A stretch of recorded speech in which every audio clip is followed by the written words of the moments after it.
President is to support the developmental initiatives and aspirations of every state.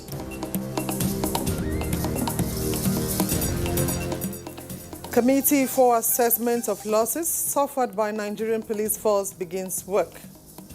To set up this committee to assist in collating police material and personnel losses. Plus, U.S. President-elect Joe Biden makes plans for office amid congratulatory messages from world leaders.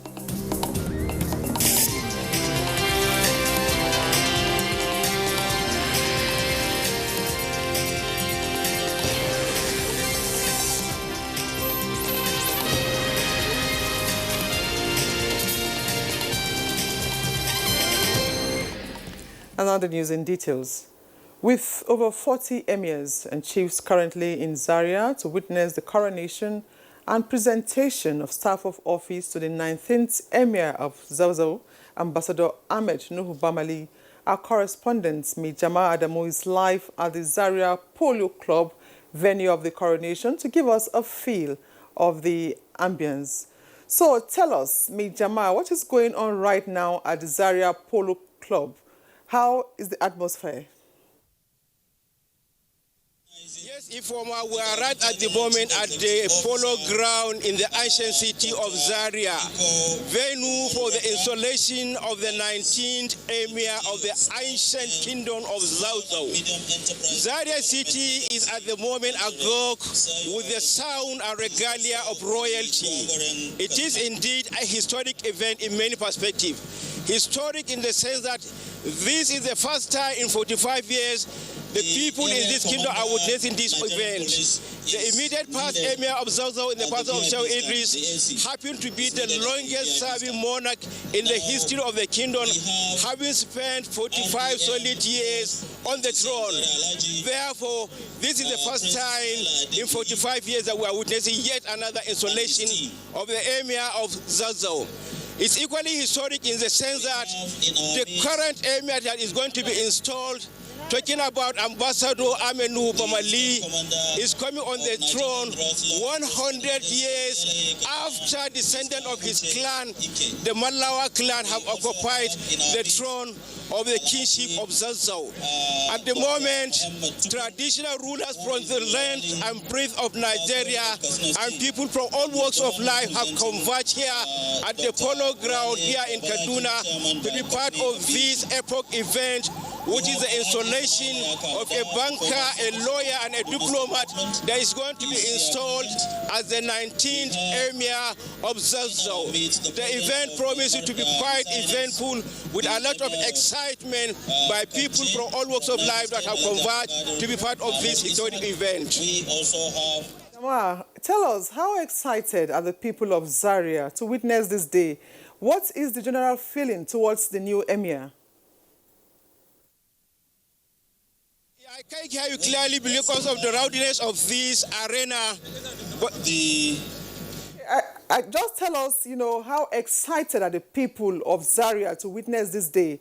And what is the general feeling towards the new Emir? It's excitement without borders. You can see already the place is jam-packed, awaiting the arrival of the governor and the representative of Mr. President. All the sitting pavilions have been filled to capacity. Finding your way into this arena is a Herculean of hashtags because of the turnout of people that want to be part of this epoch event. It's a testimony of the acceptability of the new Emir of Zauzau, His Excellency Ambassador Ahmed Nuhu Bamali, that is going to be installed at the 19th Emir of this ancient city of Zauzau, which is one of the important territories that make up the 1804 Sokoto Jihad Caliphate of Sheikh Usman Sampodio. Okay, now tell us, what are the people's expectations, from the new Emir? Can you come back again, please? What are the expectations of the people, you know, from the new Emir? What are they expecting? The expectations are very high, especially taking into account the pedigree that characterized the immediate past Emir that preceded the one to be installed. He turned out to be a man of peace that was able to unite the diverse communities in Zazzau Kingdom and equally participate actively in bringing landmark development in Zazzau Kingdom. Therefore, with his wealth of experience as a diplomat, as a lawyer, as a banker, the expectation on the new Emir, Amenu Bomali, is indeed very high. People expect that he will bring his wealth of experience to bear on the administration of this ancient kingdom. More especially taking into account that the selection that brought you onto the throne has been very attractive and keenly contested. Having won, the expectations are indeed very much high on him. Very interesting indeed, Jamal. But tell us, what does this ceremony entail? What are we expecting to see during the coronation? The ceremony should have started by now. At this moment, the new Emir has arrived at the arena.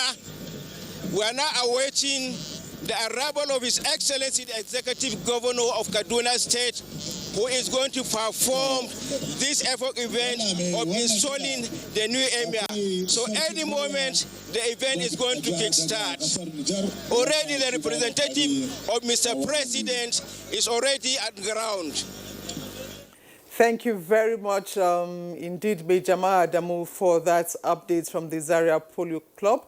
We wish the new Emir, Ambassador Ahmed Nuhu Bamali, and the people of Zaria a happy Coronation Day. Thank you very much once again, Jamal.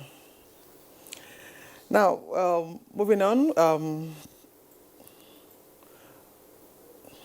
we begin okay, let's go to Lagos now, where the recent youth restiveness that led to the massive destruction of both public and private property in the southwest region and other areas has attracted the attention of the federal government delegation and southwest governors for a stakeholders engagement at Lagos House in Ikeja. And the meeting is to find a lasting solution to the current disturbance.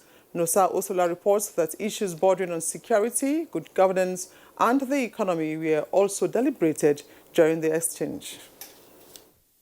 The Chief of Staff to the President assured Nigerians of President Muhammadu Buhari's commitment to the security of lives and property of every Nigerian by engaging stakeholders in all regions to finding lasting solutions to problems confronting the nation.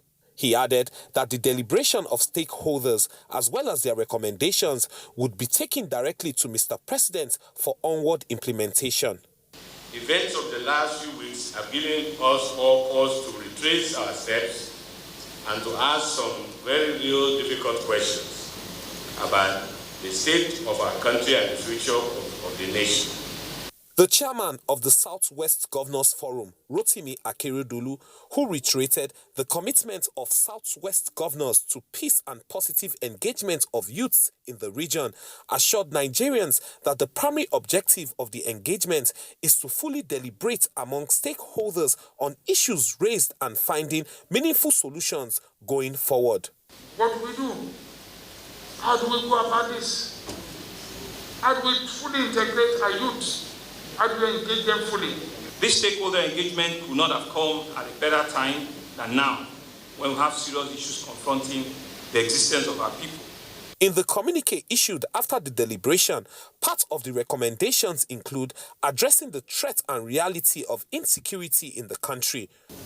Now there's hunger in the land, and there's also anger. And when we look at those two major issues, the only way for us to address that and carry our people along is to bridge the trust deficit that currently exists between those of us in government and the ordinary people on the street. They also endorsed the call by traditional rulers for regular consultations with state governors and federal authorities on challenges facing the state and recognition of their roles in the constitution. In Lagos, Nosa Osula, NTA News. On infrastructure now, the Bordeaux-Bonny Road in Rivers State, abandoned for 3 decades, is to be completed by the federal government. Minister of Works and Housing, Babatunde Fashola, dropped the hint during the inauguration of the Rebisi flyover bridge constructed by the Rivers State government in Port Harcourt City Council area. Ogedi Inyekwere completes the report. The Rebisi flyover bridge is one of the 3 flyover bridges flagged off simultaneously in October last year, with a promise by the governor to deliver them within 16 months. Less than the estimated time, one of the flyovers is completed. Our responsibility and our mandate from Mr. President is to support the developmental initiatives and aspirations of every state. Governor Wike, who is elated for making good his promises to the people, said all the flyover bridges are all sited on federal government rules and appealed to the minister to help in facilitating the reforms. On Monday, I will sign an executive order where any landlord who allows these traders in front of their houses, government will acquire your property. Because enough is a... The Aba Road and Transamadi Junction section of the bridge measures 360 meters. In Port Harcourt, Ogedi Inyekwere, NTA News. Now to the U.S. election matters. President Muhammadu Buhari has congratulated former Vice President Joe Biden on his election as new President of the United States at a time of uncertainty and fear in world affairs.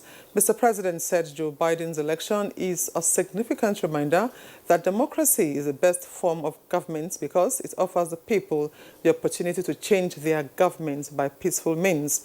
According to President Buhari, the most powerful groups are not the politicians, but voters who can decide the fate of the politicians at the polling booth. On international affairs, President Buhari urged Mr. Biden to deploy his vast experience in tackling the negative consequences of nationalist politics on world affairs, which have created divisions, conflicts, and uncertainties. The Nigerian leader also called on the President-elect Biden to introduce greater engagement with Africa on the basis of reciprocal respect and shared interests. Now, although U.S. President Donald Trump is yet to concede defeat, what leaders are congratulating Joe Biden for his victory at the 2020 U.S. presidential election? Justin Bemunyi has more. World leaders have extended their congratulations to President-elect Joe Biden after he was projected to be the winner of the 2020 presidential election. Many of the leaders have been thrown off course by the unpredictability of President Donald Trump's leadership style, and many of them also have interacted with Biden before, as he has a long history of delving into foreign policy as a member of the U.S. Senate from 1973 to 2009, and as Vice President from 2009 to 2017. Canadian Prime Minister Justin Trudeau tweeted in both English and French to say congratulations to Biden and Harris, remarking on the unique relationship between the two countries. Also, British Prime Minister Boris Johnson congratulated his potential future counterpart, particularly Harris, on her historic achievement. Johnson added brief comments saying he looks forward to working closely together on shared priorities. In the same vein, Indian Prime Minister Narendra Modi spoke with pride of Harris' path-breaking success, as Harris, in addition to being the first woman Vice President-elect and first black Vice President-elect, will become the first Indian-American Vice President-elect. Following Trudeau's example, French President Emmanuel Macron tweeted out a statement in English and French. While Macron's statement was little more than a general congratulations, he did speak of the work that will lie ahead, saying that the two nations will have to overcome today's challenges. European Commission President Ursula von der Leyen was even more prescriptive in her kudos note as he said the European Commission stands ready to intensify cooperation with the new administration and the new Congress to address pressing challenges they face.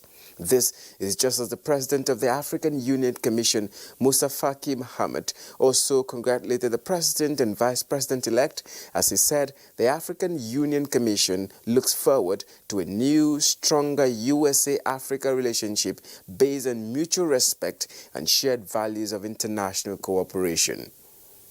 Justin Bemunyi. And we had Dr. Ismail Bello, lecturer and public affairs analyst from Bayes University, Abuja, in the studio yesterday for more on Joe Biden's election as the 46th president of the United States. Also, there's a lot of work to do at home and nationally. Quoting the statement by our dear President Muhammadu Buhari, Trump has played nationalist politics, and in the era of globalization, it is practically impossible to be an hegemon and play nationalist politics. You need to put into consideration internal and external factors while acting in the international system. So it is important for us to have Biden, which should serve as a unifying factor, both internally and externally. So there's a lot of work to be done by President-elect Biden. You know, the beauty of democracy, and from what we have seen in the US, we don't have to wait for the INEC chairman in the case of Nigeria. As it's been tabulated, it's been posted. I don't believe President Trump will be forced out of the White House. It has happened before. John Adams simply left Washington, D.C. on the night of the inauguration and did not attend the inauguration of the incoming president. So I don't believe President Trump will be pulled out of the White House. Highest, he simply leaves Washington, D.C. to Vice President Pence or the Chief Judge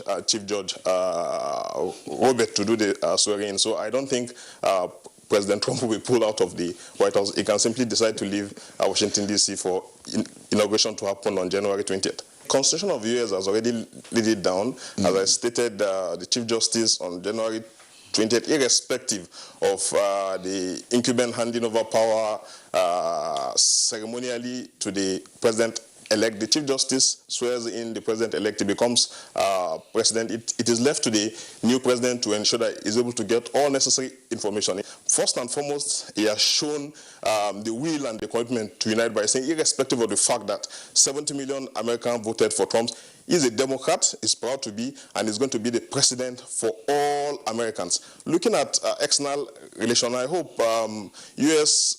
Under the Democrats will make the same mistake they made in Libya under Obama. We can see when our dear president said the instability we had in Nigeria was as a result of weapons from Libya. Some people failed to grasp, but with time we'll be able to say that it's because of the fall of the regime in Libya, which was as a result of the intervention by U.S. under Obama and Secretary Clinton. So we hope U.S. will tone down on its war campaign, engage more in diplomacy through negotiation, persuasion, in order to ensure that they're able to bring other actors.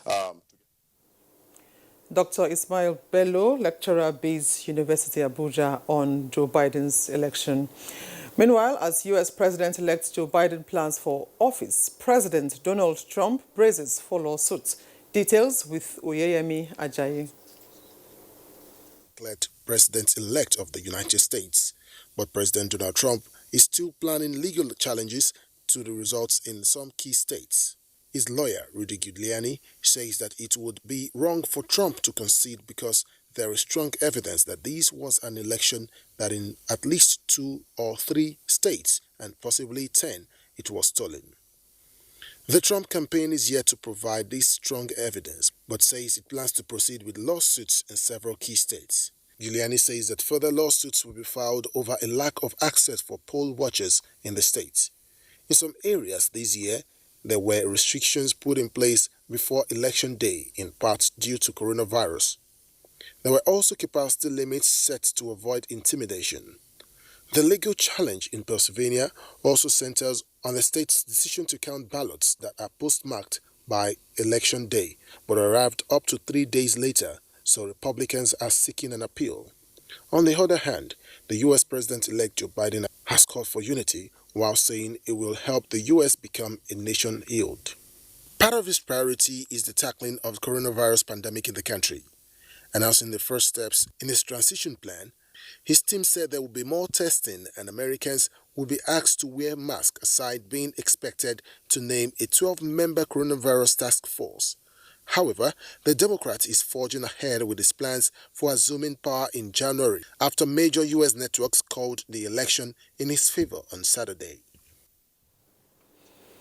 This news at 10 is live from Abuja, and still ahead on the news. Boosting food production, $1.2 billion to finance agri-mechanization in the country. Stay with us for more details. It's meant for government to borrow, to on-lend, to tractor assembly plants. Let's blow your trumpets. Advertise on NTA News 24, located at the headquarters premises of the NTA, Area 11, Garki, Abuja. Our rates are affordable. Our reach is far and wide. We are on DSTV Channel 419, StarTimes Channel 101, GoTV Channel 46, Free TV Channel 703. Please call Henry on 0803 379 0884. NTA News 24. News and more news. Thanks for staying tuned. Nigeria prepares against limitations that may arise from the African Continental Free Trade Area Agreement. This and more on Business News with Chimobi Walter and Naji.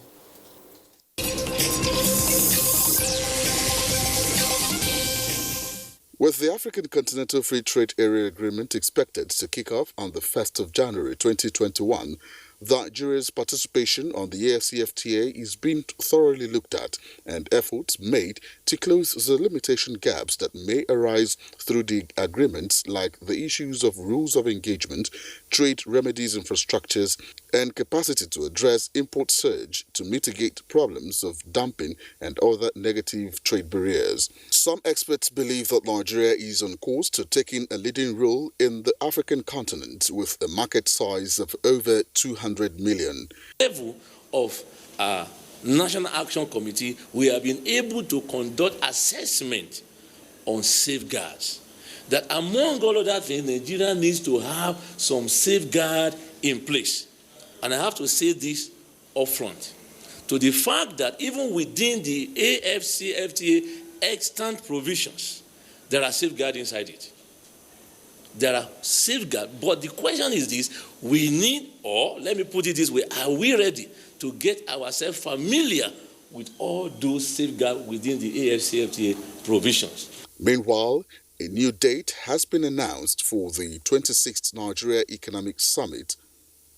The summit, which will now hold between the 23rd and 24th of November 2020, with the theme Building Partnerships for Resilience, will focus on strategic engagement with the youths, government, the private sector and the civil society to build the nation's economic for resilience. In a joint statement from the Nigeria Economic Summit Group and the Federal Ministry of Finance, Budget and National Planning, note that the summit will provide all participants with a robust engagement platform, as it will be an opportunity to deliberate on topical issues, especially those related to recent developments and in particular the need to amplify the voices of the youth. With Business News, I'm Chimobi Walter Naji.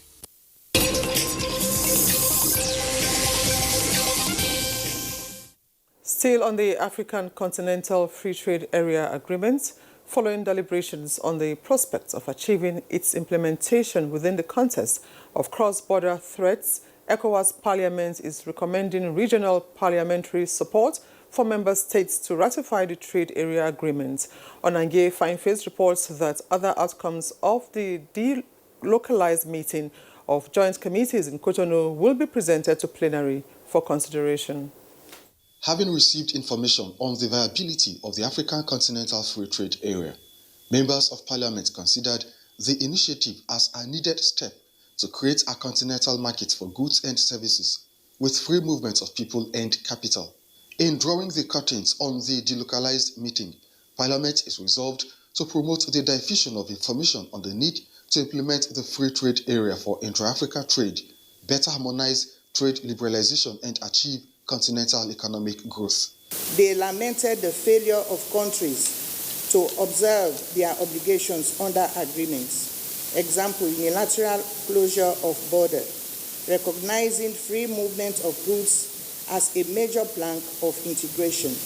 They appreciated that integration will be empty if there is no free movement of goods. Parliament expects member states to fulfill their obligations, conclude national implementation strategies, and place mechanisms to monitor the implementation of the AFCTA. That the ECOWAS Parliament, working with all stakeholders, will ensure that the objectives of the ACTA are achieved to their fullest. We are aware that it requires our genuine commitment and actions. Hence, the onus is on us to prevail on our states to take bold steps at tackling those issues that hinder free trade across our region and continent. The meeting also recommends institutionalizing a consultation framework between Parliament, civil society, and the private sector to drive the implementation. In Cotonou, Benin Republic, Onengiye Fineface, NTA News.